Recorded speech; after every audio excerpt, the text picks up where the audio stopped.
Hi and welcome to this short query elements tutorial.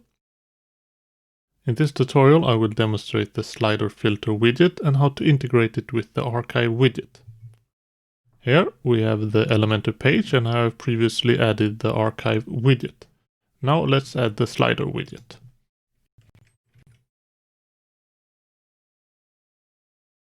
As you can see on the query type we have two control types, single and range.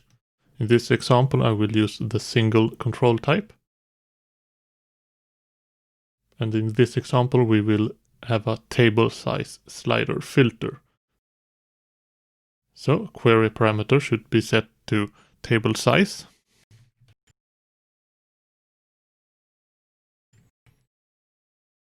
Label should be at least.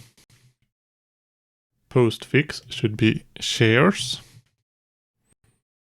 Step should be default 1. Minimum, let's set it to 2. Maximum should be 10.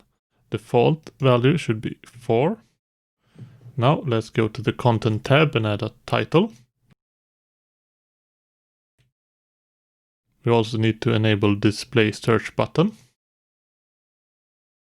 Let's add the table tag h2.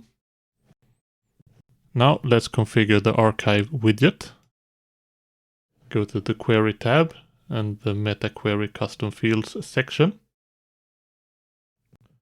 This site uses advanced custom fields, so I have added a table size field to the cafe post type.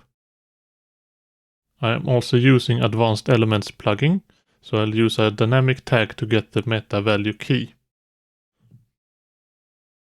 Now let's choose meta query and add an item. Here we select the dynamic tag we want to use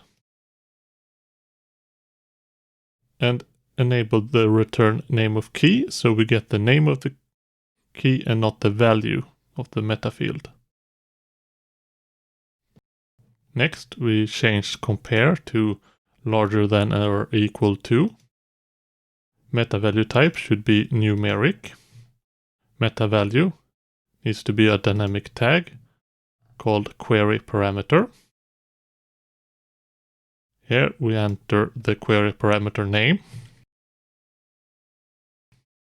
Default value should be 4. Type should be number. Now let's update and test out our search page.